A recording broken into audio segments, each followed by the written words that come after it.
അതായത് ഈ പറഞ്ഞതിന്റെ തുടർച്ചയായിട്ട് നമ്മൾ കാണേണ്ട ഒരു കാര്യമുണ്ട്. വെള്ളാപ്പള്ളി നടേശൻ SNDP യോഗം ജനറൽ സെക്രട്ടറി ആയതിന്റെ സുവർണ ജൂബിലി അല്ലേ, അത്രയും ആ സുവർണ ജൂബിലി നടക്കുന്ന സമയത്ത് അതിന്റെ ആഘോഷത്തിൽ അവിടെ ചെന്ന് അദ്ദേഹത്തെ പൊന്നാട അണിയിച്ച് അഭിനന്ദിച്ച ആളാണ് നമ്മുടെ മുഖ്യമന്ത്രി അല്ലേ. അപ്പോൾ മുഖ്യമന്ത്രിക്ക് ഒരു മുഖ്യമന്ത്രി നമ്മുടെ ഭരണം നടത്തുന്ന അല്ലെങ്കിൽ നമ്മുടെ ഭരണ സംവിധാനത്തിന്റെ തലവൻ കൂടിയാണ്. ഈ കാര്യങ്ങളിൽ, അതായത് ഈ ആക്ട് പ്രകാരം, നമ്മുടെ നോൺ ട്രേഡിംഗ് കമ്പനി ആക്ട് പ്രകാരം ഇത് നടത്തിക്കൊണ്ടു പോകുന്നതിൽ ഇത്തരത്തിലുള്ള വീഴ്ചകൾ ഉണ്ടെങ്കിൽ അത് അന്തിമമായി ഇപ്പോൾ ഈ IG രജിസ്ട്രേഷനല്ലേ അത് നോക്കേണ്ടെന്ന ഉത്തരവാദിത്വം ഉള്ളത്. അപ്പോൾ ഭരണപരമായി തന്നെ ഇടപെടാൻ കഴിയുന്ന, ഭരണപരമായി അവിടെ നടക്കുന്നത് എന്ത് എന്ന് അറിയേണ്ടിയിരുന്ന ഒരു ഉത്തരവാദിത്വം കൂടി ഈ ഗവൺമെന്റിനുണ്ട്.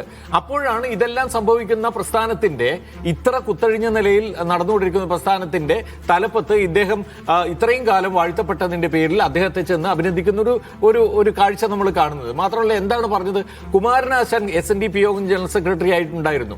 പക്ഷേ കുമാരനാശാൻ ഉണ്ടായിട്ട് പോലും വെള്ളാപ്പള്ളി നടേശൻ അത്രത്തോളം തന്നെ കുമാരനാശാനുമായിട്ടാണ് കമ്പയർ ചെയ്തത്. നമ്മളൊന്ന് ആലോചിക്കണം, എന്തുമാത്രം അന്ന് നമുക്ക് ഉണ്ടായിട്ടുള്ള ചളിപ്പ് അതിപ്പോഴും മാറുന്നില്ല. അത്രയ്ക്ക് വളരെ മോശമായ, വളരെ നമുക്ക് തന്നെ തോന്നിയ ഒരു കാര്യമായിരുന്നു വെള്ളാപ്പള്ളി നടേശനെയും കുമാരനാശാനെയും തമ്മിൽ കമ്പയർ ചെയ്യുന്നത്. അദ്ദേഹത്തിന്റെ നാവിൽ സരസ്വതിയാണെന്ന് പറഞ്ഞപ്പോൾ സരസ്വതി ദേവിക്ക് ഉണ്ടാവുന്ന ഒരു അപമാനത്തോട് സാധാരണ വിഷമമില്ല.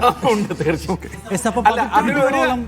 ഒരു ഒറ്റ സംഗതി കൂടി, അപ്പൊ അങ്ങനെ ഉള്ള ഒരാളുടെ കേസിലാണ് ഇപ്പൊ ഇത് സംഭവിച്ചിരിക്കുന്നത് എന്നതുകൂടി നമുക്ക് മനസ്സിലാക്കേണ്ടതുണ്ട്. ഇതിന്റെ പേരിൽ ഇനി ഉണ്ടാകാൻ പോകുന്ന, വെള്ളാപ്പള്ളിക്ക് ഉണ്ടാകാൻ പോകുന്ന തിരിച്ചടിയുടെ ഒരു ശതമാനം, ചെറിയൊരു ഭാഗം ഈ ഗവൺമെന്റിന് കൂടി അവകാശപ്പെട്ടതാണ് എന്ന് തന്നെയാണ് എനിക്ക് പറയാം.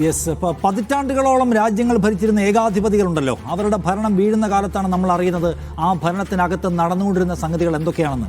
30 വർഷത്തിലധികം SNDP യോഗത്തിന്റെ ജനറൽ സെക്രട്ടറി പദവിയിലിരിക്കുമ്പോൾ ഇനി ആരും തന്നെ തൊടാനില്ല, എത്തിനോക്കാനും ആരുമില്ല, ഒരു ഭരണകൂട സംവിധാനവും വരാനില്ല എന്ന ആത്മവിശ്വാസത്തിൽ ഈ വലിയ സമുദായത്തിന്റെ ഒരു സംഘടനയുടെ തലപ്പത്തിരുന്നുകൊണ്ട് കാട്ടിക്കൂട്ടിയത് എന്താണ്? ആ സമുദായവും ശരിക്കും ആലോചിക്കേണ്ട ഒരു സംഗതിയാണ് എന്ന് തോന്നുന്നു. അങ്ങനെ ഒന്നും ഒരാൾക്കും തീരെഴുതി കൊടുക്കേണ്ടതല്ല എന്ന്. എന്തായാലും അത് പരിശോധിക്കാൻ നമ്മുടെ സംവിധാനങ്ങൾക്ക് കഴിയുമോ എന്ന് ചോദിച്ചാൽ ഇതൊരു തെരഞ്ഞെടുപ്പ് കാലമാണ്. നോക്കൂ, ഇന്നിപ്പോൾ ഇത്ര വലിയൊരു ഡെവലപ്മെന്റ് ഉണ്ടായിരിക്കുന്നു. 30 വർഷക്കാലം ഇതിന്റെ തലപ്പത്തിരുന്നതിന്റെ പേരിൽ ആദരിച്ചുവല്ലോ, അതിൽ തട്ടിപ്പ് കാണിച്ചു എന്നതിൻ്റെ പേരിൽ പുറത്താക്കപ്പെടുമ്പോൾ ഒരു രാഷ്ട്രീയ പ്രതികരണവും എവിടെ നിന്നും വരുന്നില്ല എന്നതുകൂടി നാം കാണേണ്ടുന്നതാണ്. അത് പ്രത്യേകമാണ്. ഈ തെരഞ്ഞെടുപ്പ് കാലമാണ്, നാം ഇനിയും അത് പ്രതീക്ഷിക്കേണ്ടതുമില്ല.